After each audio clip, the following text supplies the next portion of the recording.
Je vous partage trois actualités que j'ai découvertes pendant le mois de juin. On va parler de Snowflake, la plateforme de données.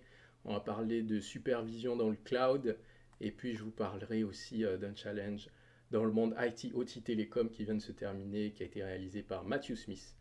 Donc, comme chaque mois, j'essaie de sélectionner les principaux événements technologiques qu'il y a dans le monde industriel et je vous les partage. Pour ceux qui découvrent, n'hésitez pas à voir les événements des mois précédents. Vous allez découvrir peut-être des technologies utiles pour votre métier. Alors, première actualité, la brèche de données chez Snowflake. On parle d'environ 200 à 300 millions de comptes utilisateurs, donc des adresses mail qui ont été récupérées par des hackers. C'est une fois de plus une preuve comme quoi tous les services en ligne sont très interconnectés. Là, typiquement, en fait, la brèche est passée non pas par la plateforme Snowflake elle-même, mais par une autre plateforme qui était connectée à Snowflake, qui gérait typiquement, je crois que c'était des comptes de pièces automobiles. Enfin bref, il y a eu voilà, à peu près, je vous dis, entre 200 et 300 millions de comptes. Je en parle parce que c'est une bonne occasion pour rappeler à tout le monde. Là, on s'approche de l'été. Peut-être avant de partir, ça peut être l'occasion pour vous de refaire une campagne de sécurisation de vos comptes email.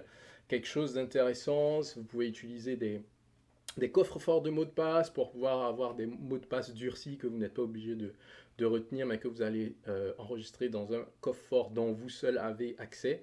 Et ensuite, ben, vous pouvez à fréquence régulière, par exemple tous les 3 mois, c'est une bonne fréquence, ben, remettre à jour tous vos mots de passe tout simplement. Et puis ben, le coffre-fort s'en occupe pour générer des nouveaux mots de passe sécurisés et puis les attribuer à chacun de vos comptes. Donc je vous invite vraiment à le faire parce qu'aujourd'hui on a tous les services en ligne qui sont interconnectés, on n'a plus vraiment de moyens infaillibles pour sécuriser tout ça. Donc le seul moyen, c'est simplement ben, de revenir hein, à la base, c'est sécuriser ces mots de passe d'adresse email. Alors, deuxième actualité, c'est AWS qui a publié cet article-là concernant les infrastructures de supervision SCADA dans le cloud.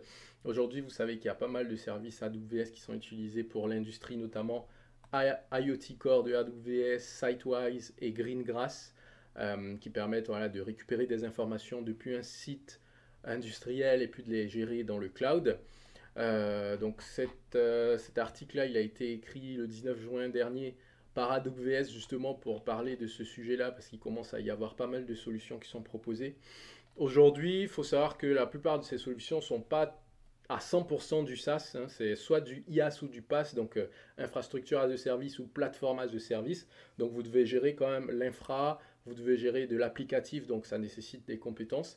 Si vous recherchez, d'ailleurs, entre parenthèses, si vous recherchez une vraie solution SaaS pour de la SCADA, de la supervision en cloud, je vous invite tout simplement à regarder la plateforme d'un des abonnés qui s'appelle Jean-Romain Bardet, que vous connaissez, hein, donc Scorpio, je vous mets les liens dans la description.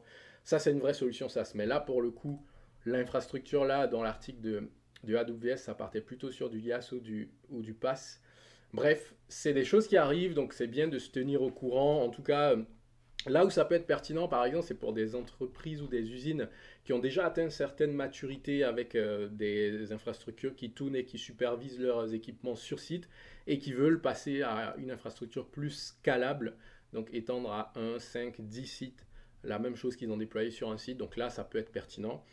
Après, quelque chose d'important aussi, et j'en parlais d'ailleurs avec deux collègues des insiders, là, quelque chose d'important qui a été noté, c'est faut surtout faire attention, là par exemple, si vous prenez cette architecture, tout ce qui est équipement sur site, vraiment mettre en priorité de le gérer en interne, c'est-à-dire qu'il ne faudrait pas que des configurations locales se retrouvent dans le cloud, ce serait déjà très dangereux en termes de sécurité, mais aussi c'est important pour vous de garder la maîtrise sur les compétences et puis les implémentations qui ont été faites sur vos sites, tout simplement pour éviter ce qu'on appelle la dette technique.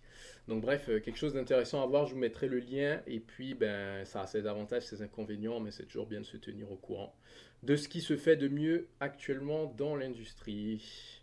Alors, troisième actualité technologique, et je vais terminer avec ça, c'est le challenge de Matthew Smith, vous le connaissez, hein, il fait partie des membres de la communauté, et il vient de terminer 90 jours, donc 3 mois d'affilée où chaque jour il a posté un contenu sur le monde IT, OT et télécommunications. Il a parlé aussi d'autres sujets comme ben, société civile, géopolitique, économie. et c'était super intéressant. Donc je vous mettrai le lien là, vers tout l'historique, comme ça vous pourrez parcourir. Si jamais vous n'êtes pas tombé dessus, c'est vraiment intéressant. Pas mal de choses à apprendre. Moi j'ai beaucoup appris là, d'ailleurs merci à toi Mathieu. Pendant ces 3 mois j'ai beaucoup appris. Ça permettait dans certains cas de faire des révisions de choses que je savais déjà, et puis dans la majorité des autres cas d'apprendre des nouveautés ou d'autres manières de voir les choses. Donc bref, c'est pas mal. Vous savez qu'aujourd'hui, hein, dans l'industrie, le meilleur moyen de se tenir au courant, de se former, c'est de suivre ben, tout simplement des experts du domaine. C'est des choses qui ne s'apprennent pas à l'école, qui ne s'apprennent pas dans toutes les entreprises. Et donc, il faut pouvoir connaître les personnes qui maîtrisent ces domaines-là. Et Matthew Smith en fait partie. Donc, je vous invite à voir un petit peu voilà, ce qu'il a posté là pendant ces 3 derniers mois. Donc c'était tout pour les actualités là, du mois de juin. Donc n'oubliez pas, hein, les mails, il faut les sécuriser puisque même Snowflake se fait hacker. La supervision dans le cloud aujourd'hui, ça commence à arriver, notamment avec des acteurs comme AWS. Et puis ben, vous avez des experts de notre domaine que vous pouvez suivre là, dans l'industrie. Et Matthew Smith en fait partie.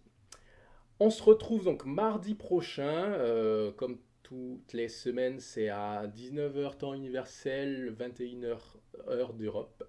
Et puis ben, je vous dis à très bientôt.